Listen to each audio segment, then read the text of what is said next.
Debo ser el que menos conferencia terminó escuchando, pero bueno, es parte de la tarea.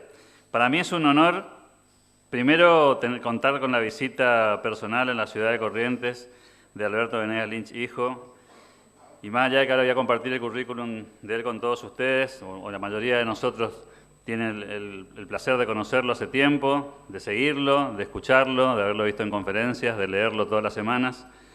Y digo que es un lujo para el Club de la Libertad, primero tenerlo como parte del Consejo Académico de la Fundación Club de la Libertad. Alberto ha tenido la deferencia de aceptar ser parte de esta aventura cuando todavía no tenía ni un centímetro de recorrido. O sea, tuvo un acto de fe de que este grupo podía intentar hacer algo importante. Y en segundo lugar, el placer de contarlo aquí en la ciudad de Corrientes. No muchas veces tenemos la suerte de contar con una figura intelectual tan prestigiosa en una ciudad como esta, alejada de los grandes centros urbanos, y además por el don de gente de Alberto Venegas Lynch, hijo, porque más allá de sus conocimientos y lo que vamos a aprender en el día de hoy, de su posición, de su visión, es un señor con mayúsculas, y eso me parece que me exime de comentarios adicionales.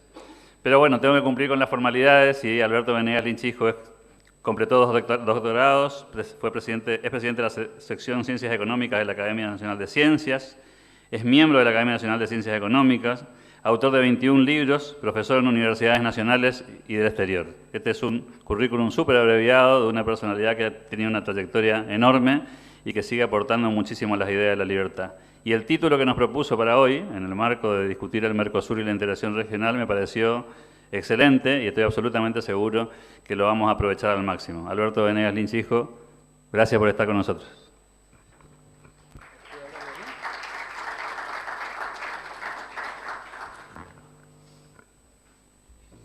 Bueno, muchas gracias, estimado tocayo, por esa generosa presentación.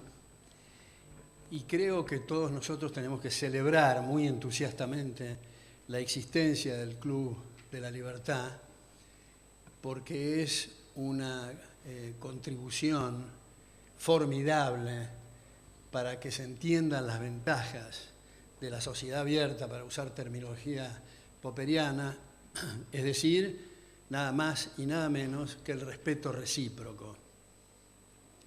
Celebro entonces la existencia de este Club de la Libertad, Club de la Libertad, y creo que instituciones y entidades como esta constituyen algo esencial para cambiar las mentes en favor de todos, y no digo y todas para no complicar la situación, pero yo creo que es higiénico, y todos participamos de esta idea, criticar a gobernantes en funciones a los efectos de mantenerlos en brete, también críticas de eventuales programas de políticos que quieren acceder al poder, pero también debemos comprender que en el nivel político, y este es un lugar común, se hace lo que se puede. ¿Y qué es lo que se puede? Lo que la opinión pública sea capaz de digerir. Si ponemos una franja o un plafón de máxima y de mínima libertad, los distintos candidatos se van a ubicar más lejos o más cerca de la libertad, pero no pueden salirse de ese plafón porque empiezan a perder apoyo político. Ahora, ¿qué es lo que hace y qué es lo que forma a la opinión pública? Son las ideas, son el trabajo intelectual, es la educación. Y no entiendo por educación la transmisión de cualquier información o cualquier concepto, sino valores y principios compatibles con la sociedad abierta, es decir, como decía, del respeto recíproco. Entonces, el Club de la Libertad constituye una parte muy importante de esta contribución. Ahora, respecto del tema arancelario y de la integración regional, Yo creo que un punto importante, y después veré las críticas y los comentarios de ustedes, es comprender que el planeta está dividido en distintas naciones desde la perspectiva liberal, solo y exclusivamente para evitar los riesgos fenomenales de un gobierno universal. Entonces, que haya fraccionamiento del poder en distintas naciones, que a su vez se fraccionan en provincias o se fraccionan en municipalidades, constituye un resguardo contra el avance y el atropello del Leviatán. Desde luego que estamos en una sociedad fraccionada en distintas naciones y tenemos los problemas que son del dominio público, pero hay que mirar el contrafáctico, es decir, cómo sería si hubiera un gobierno universal. Entonces, las fronteras, que son o accidentes geológicos o fruto de acciones bélicas, no hay que tomarlas en serio. Es solamente para evitar, como digo, los riesgos de un gobierno universal. Y esto no es consecuencia del idioma, puesto que hay países donde se hablan diversas lenguas, ni es consecuencia de ese galimatías indescriptible que se ha dado en llamar raza. Todos participamos de 4 grupos sanguíneos, no hay forma de hablar de raza, como ha explicado Darwin y tantos otros. Por eso es que en los campos de exterminio de los criminales nazis había que tatuar y rapar a las víctimas para distinguirlas de sus victimarios. Las religiones, si son sociedades abiertas, son muy diversas y cambiantes, de modo que debemos subrayar desde la perspectiva liberal que somos ciudadanos del mundo, como diría Borges, tomando la idea de los estoicos, y los nacionalismos probablemente han hecho el mayor daño que se pueda concebir a la comunidad. Yo escribí un ensayo en un journal chileno titulado Nacionalismo, la cultura de la incultura. Y esta importancia de la educación, muchas veces se dice, bueno, pero no me venga con el tema de la educación, porque un pueblo tan educado como el alemán ha tenido a este energúmeno de Hitler. Bueno, eso no es cierto. Si uno analiza los textos en los colegios y en las universidades, la influencia de Fichte, la influencia de Schelling, la influencia de Herder, la influencia de Hegel, la influencia de Liszt, de Schoenbart, era fenomenal, y eso es lo que produjo ese problema. Y no es que las chicas y los chicos en las universidades sean malos o perversos. Habrá algún perverso, pero es mínima esa situación. En general son personas de bien, son gente bien intencionada y muy hospitalaria, pero no ha tenido la oportunidad de escuchar otra campana. Por eso la inversión en educación es tan importante. Ahora, respecto del tema arancelario, creo que es importante comprender que todo arancel, en cualquier nivel, significa mayor erogación por unidad de producto. Y mayor inversión por unidad de producto significa que hay menos productos, o sea, baja el nivel de vida. Entonces, debería de considerarse y deberíamos de debatir la necesidad imperiosa de eliminar todos los aranceles por cualquier concepto. Desde luego que otra vez la carga no debe estar en los políticos, sino en nosotros, en correr el eje del debate para lograr ese objetivo. Ahora, se dice muchas veces que hay que contemplar la situación, dicho sea de paso, esta es la fabricación de una falacia de Liszt, precisamente el alemán que recién mencioné, Friedrich List, por el argumento de la industria incipiente, si me permiten la expresión no tan académica, el argumento estúpido de la industria incipiente. Y esto es, bueno, está bien, vamos a apuntar en última instancia a liberar los aranceles, pero dado que no hay el know-how, no hay el conocimiento, no hay la práctica, es injusto que el empresario local compita con empresarios producciones y emprendimientos del extranjero que tienen mucha experiencia y tienen ese mencionado know-how, entonces hagámoslo gradualmente. Veamos esto y hagamos un zoom con cierto detenimiento. Si un empresario estima en la evaluación de su proyecto que en los primeros años, y prácticamente ningún proyecto hay ganancia en los primeros años, que en los primeros años va a tener una pérdida que va a ser más que compensada en años futuros, si ese es el proyecto, el empresario lo debe vender a ese proyecto a la comunidad local o a la comunidad internacional, pero no endosar sobre las espaldas del consumidor ese costo. Ahora, si el proyecto no se compra, es solo por dos motivos. Uno, es un cuento chino, o sea, no es rentable. Dos, siendo rentable, como los recursos son escasos y las necesidades son ilimitadas, hay otros proyectos que tienen prioridad y se consideran más importantes, no debe ser llevado a cabo. Otro punto referido a este que mencioné recién es el gradualismo.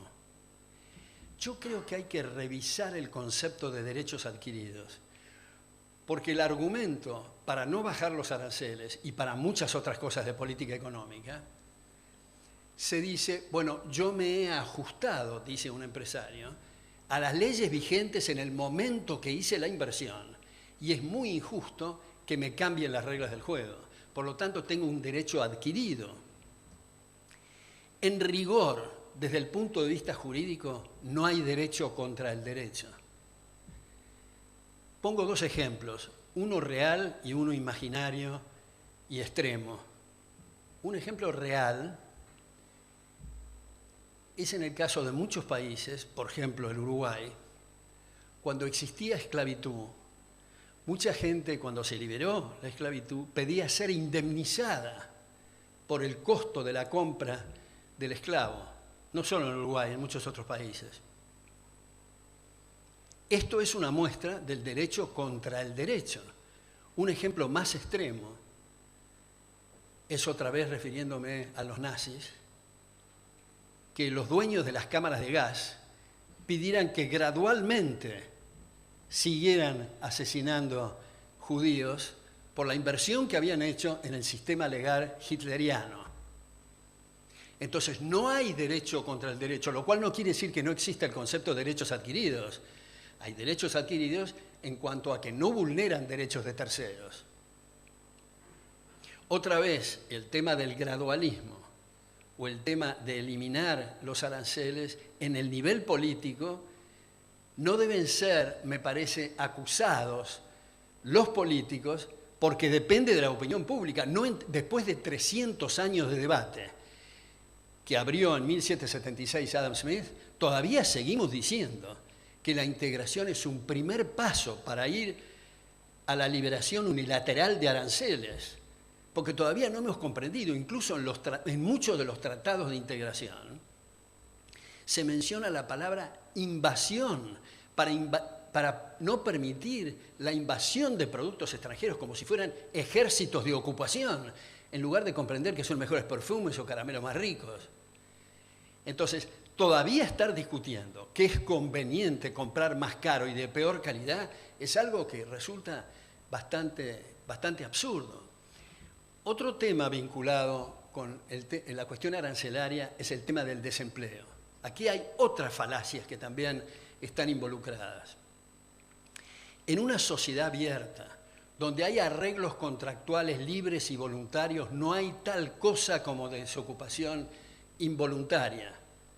O sea, aquel que se somete, si cabe la expresión, a lo que los demás necesitan, no a lo que a la persona se le ocurrió, los demás deben necesitar, y no encuentra empleo, es consecuencia de lo que lamentablemente se ha llamado en nuestro mundo las conquistas sociales.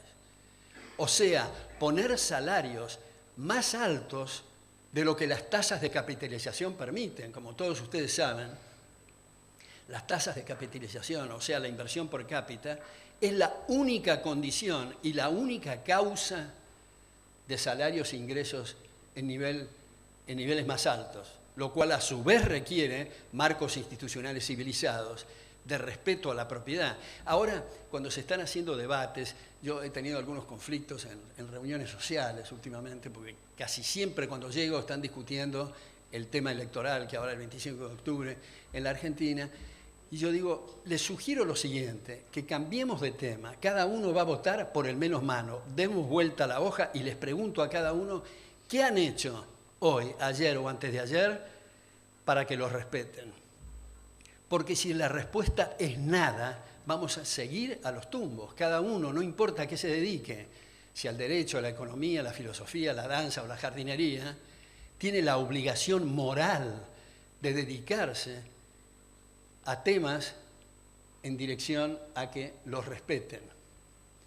No es necesario, aunque la cátedra, el ensayo, el libro, el artículo son tal vez los canales más fértiles para lograr estos objetivos, pero no es necesario ese plano, he sugerido varias veces, y con algún éxito, bueno, relativo, es milimétrico al lado de la avalancha que se producen en otras direcciones, pero ateneos que se discuten libros con muy pocas personas y cada una de esas personas al año siguiente crea otro ateneo y así sucesivamente. En las familias, en el trabajo, en las reuniones sociales, el efecto es, me parece notable. Entonces, las conquistas sociales, los salarios familiares, es decir, por lo que la gente hace en sus momentos de ocio en la cama y otras cosas, si son superiores a los salarios de mercado, o sea, los que indica la tasa de capitalización, están desempleados. El gerente general, el gerente de finanzas, el gerente de personal de una empresa no se enteran porque la conquista social no lo toca a él. Ahora, si los salarios mínimos superan a los salarios que está ganando el gerente general, él queda desempleado. Vamos a un ejemplo muy extremo. Supongamos que en la Argentina, espero que esto no se difunda porque a ver si se les ocurre, pero en fin, en un rapto de sensibilidad social muy intensa, el gobernante decreta mañana un salario mínimo vital y móvil de $40.000 mensuales. Si el poder de policía funciona bien y nadie puede contratar abajo de $40.000 mensuales, toda la Argentina, todos los argentinos quedan desempleados. Ahora, las conquistas sociales, paradójicamente, perjudican muy especialmente a los más necesitados. Veamos el caso de Estados Unidos, por ejemplo. En el este hay esta legislación laboral, hay desempleo. En el oeste hay una proporción enorme de trabajadores en negro. No hay tal cosa como desempleo. ¿Por qué? Porque trabajan al salario de mercado, al salario que las tasas de capitalización permiten. Y no es cuestión de estar pensando en transiciones. Bueno, como política de transición hagamos esto o aquello. La vida es una transición. Todos nosotros que estamos trabajando en estudios, en oficinas, en lo que fuera, todos los días estamos tratando de contribuir a mejorar esa empresa, lo cual significa reasignación de recursos materiales y recursos humanos. La vida es una transición. ¿Qué pasó con el hombre de la barra de hielo antes de las heladeras o las refrigeradoras? ¿Qué pasó con el fogonero antes de las locomotoras diésel? Simplemente hay reasignaciones permanentes. Nos gustaría eventualmente a cada uno de nosotros tener una situación estática permanente, pero no podemos al mismo tiempo decir que queremos progresar. El progreso es una transición. Ahora viene el tema, para seguir con la cuestión arancelaria, ver que el objeto de una nación es importar. El costo de la importación es la exportación, igual que nosotros.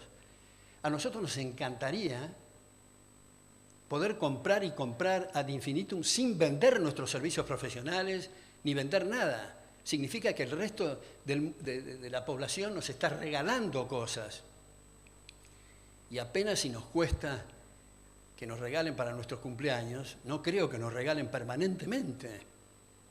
Entonces no tenemos más remedio que hacer el esfuerzo de vender para poder comprar. Y lo mismo un país, el esfuerzo de exportar para poder importar. Es muy importante ver todo el proceso de compra y venta de divisas y mercado cambiario, la importancia que eso tiene, el precio muy especial para equilibrar exportaciones e importaciones. Y cuando digo equilibrar, no estoy sugiriendo que necesariamente las exportaciones sean mayores que las importaciones, porque las entradas de capital hacen la diferencia, por eso el balance de pagos está siempre equilibrado. Es cierto que el libre cambio no tiene buena prensa porque en muchos países se ha aplicado política arancelaria en forma de serrucho, según el poder del lobby que tengan los distintos grupos.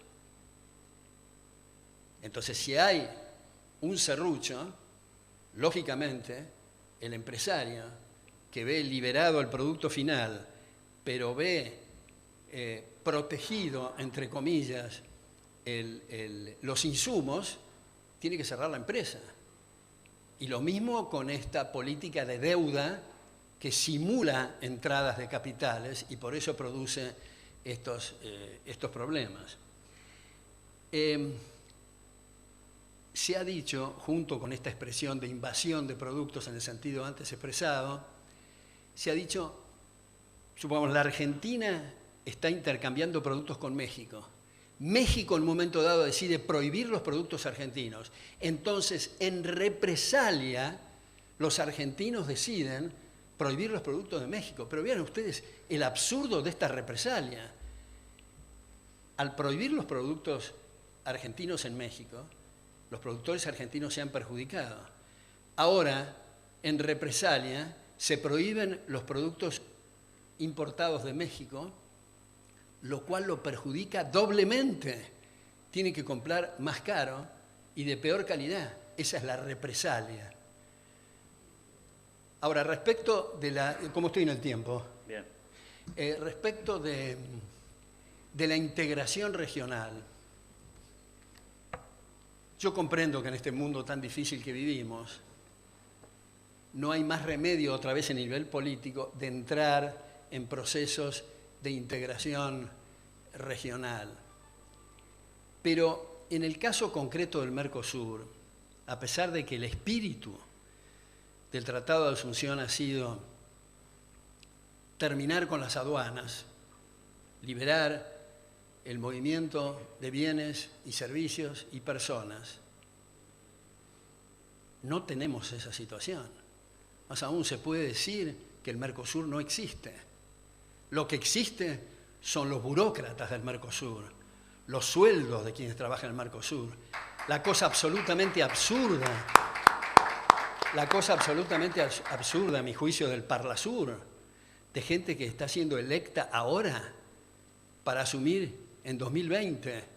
Lo que les interesa son los sueldos, lo que les interesa son las inmunidades. Entonces, si realmente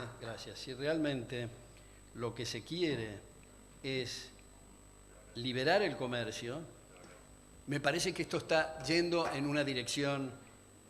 acá se rompió un aparato, me parece. En una dirección completamente contraria al espíritu del Mercosur.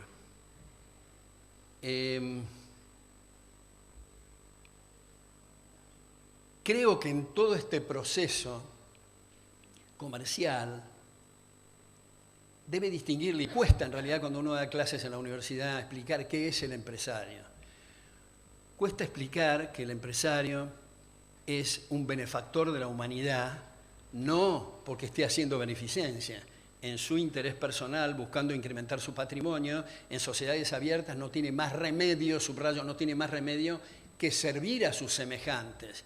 Pero esto hay que distinguirlo de la catadura empresarial de la cual estamos rodeados, que están atados, muchos de ellos, al poder, aliados al poder, que tienen privilegios, que tienen exenciones arancelarias, que tienen exenciones fiscales, que tienen mercados cautivos y que son en verdad ladrones de guante blanco, o no tan blanco muchas veces. son varones feudales que explotan a la comunidad. Entonces, tiene también su explicación y tiene su justificación las miradas desde la izquierda, miradas distraídas muchas veces, pero que observan lo que ocurre y no quieren mercados abiertos.